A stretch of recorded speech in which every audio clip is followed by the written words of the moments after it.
నమస్తే, welcome to Sakshi digital. నేను షాహిదా.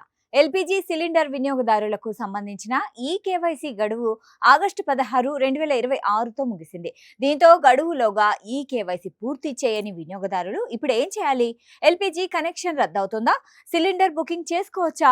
సబ్సిడీపై ఎలాంటి ప్రభావం ఉంటుంది అనే సందేహాలు చాలా మందిలో ఉన్నాయి. ఇండేన్, భారత్, హెచ్పి గ్యాస్ వంటి ప్రధాన ఎల్పిజి కంపెనీలు తమ వినియోగదారులను ఈ కేవైసీ పూర్తి చేయాలని ఇప్పటికే ఎస్ఎంఎస్లు, సోషల్ మీడియా సందేశాల ద్వారా అప్రమత్తం చేశాయి. చమురు మంత్రిత్వ శాఖకు సంబంధించిన సూచనలు, గ్యాస్ కంపెనీలు పంపిన హెచ్చరికల ప్రకారం ఈ కేవైసీ పూర్తి చేయని వినియోగదారులు ధృవీకరణ పూర్తయ్యే వరకు గృహ వినియోగదారులకు ఎల్పిజి సిలిండర్ పొందే అర్హతను కోల్పోయే అవకాశం ఉంది. అయితే ముఖ్యంగా గుర్తుంచుకోవాల్సిన విషయం ఏంటంటే, ఈ కేవైసీ గడువు మిస్ అయినంత మాత్రాన ఎల్పిజి కనెక్షన్ శాశ్వతంగా రద్దవుతుందని అర్థం కాదు. కొన్ని సందర్భాల్లో ఈ కేవైసీ పూర్తయ్యే వరకు కనెక్షన్ పై తాత్కాలిక ఆంక్షలు విధించే అవకాశం ఉంది. అవసరమైన ధృవీకరణ పూర్తి చేసిన తర్వాత సేవల్ని తిరిగి పొందవచ్చు. ఈ కేవైసీ పూర్తి చేయకపోవడం వల్ల వినియోగదారులకు ప్రధానంగా ఆర్థిక ప్రభావం ఉండొచ్చు. గృహ వినియోగ రేటుకు సిలిండర్ పొందే అర్హత తాత్కాలికంగా నిలిపేస్తే వర్తించే ఇతర రేట్ల ప్రకారం చెల్లించాల్సి వచ్చే అవకాశం ఉంది. ప్రస్తుతం 14.2 కిలోల డొమెస్టిక్ ఎల్పిజి సిలిండర్ ధరలు నగరాన్ని బట్టి మారుతున్నాయి. కొన్ని ప్రాంతాల్లో 19 కిలోల కమర్షియల్ సిలిండర్ ధర 3,000కు పైగా కూడా ఉండొచ్చు. అందువల్ల గృహ వినియోగ ధరకు ఎల్పిజి పొందే అర్హత కోల్పోతే వినియోగదారులపై అదనపు ఆర్థిక భారం పడే అవకాశం ఉంది. అయితే ఈ కేవైసీ గడువు దాటినంత మాత్రాన ఎల్పిజి కనెక్షన్ శాశ్వతంగా రద్దవుతుందని భావించాల్సిన అవసరం లేదు.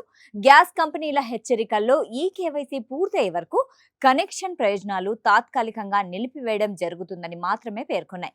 ముఖ్యంగా బీపీసీఎల్ కు సంబంధించిన సూచనల్లో కూడా ఈ కేవైసీ పూర్తి చేసిన తర్వాత సేవల్ని పునరుద్ధరించుకునే అవకాశం ఉన్నట్లు పేర్కొన్నారు. అందువల్ల ఈ కేవైసీ పూర్తి చేయని వారు భయపడాల్సిన అవసరం లేదు. వీలైనంత త్వరగా ఈ కేవైసీ పూర్తి చేయడం మంచిది. ఎల్పిజి కంపెనీని బట్టి విధానం కొద్దిగా మారచ్చు. ఇండియన్ వినియోగదారులు ఈ కేవైసీ కోసం ఇండియన్ ఆయిల్ వన్ యాప్ ను వినియోగించవచ్చు. అలాగే సమీపంలోని అధీకృత ఎల్పిజి డిస్ట్రిబ్యూటర్ ను సంప్రదించవచ్చు. కొన్ని సందర్భాల్లో ఎల్పిజి డెలివరీ సిబ్బంది ద్వారా కూడా ఈ కేవైసీ ధృవీకరణను పూర్తి చేసే అవకాశం ఉంది. సాధారణంగా ధృవీకరణ ప్రక్రియలో ఆధారిత ప్రమాణీకరణ ఉపయోగిస్తారు. మీ ఎల్పిజి కనెక్షన్ కు ఈ కేవైసీ ఇప్పటికే పూర్తయిందా లేదా అనేది ముందుగా చెక్ చేసుకోవడం మంచిది.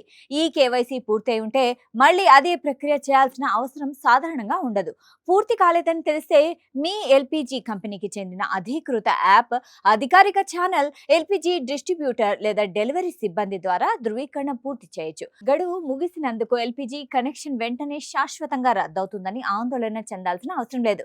అయితే ఈ కేవైసీని పెండింగ్ లో ఉంచడం కూడా మంచిది కాదు. ప్రస్తుతం ఇమ్మీడియట్ గా మీరు చేయాల్సింది ఏంటంటే, ముందుగా మీ ఎల్పిజి ఈ కేవైసీ స్టేటస్ ను చెక్ చేయండి. ఈ కేవైసీ పూర్తయి ఉంటే మళ్ళీ చేయాల్సిన అవసరం ఉందో లేదో అధికారికంగా నిర్ధారించుకోండి. పూర్తి కాకపోతే మీ ఎల్పిజి కంపెనీ అధికారిక యాప్ లేదా డిస్ట్రిబ్యూటర్ ద్వారా ఈ కేవైసీ పూర్తి చేయండి. ఆధార్ వివరాలు, మొబైల్ నంబర్ వంటి వివరాలు సరైనవిగా ఉన్నాయో లేదో చూసుకోండి. అనధికారిక లింకులు లేదా తెలియని వ్యక్తులకు ఓటీపీ, బ్యాంకు వివరాలు, ఆధార్ వివరాలు ఇవ్వకండి.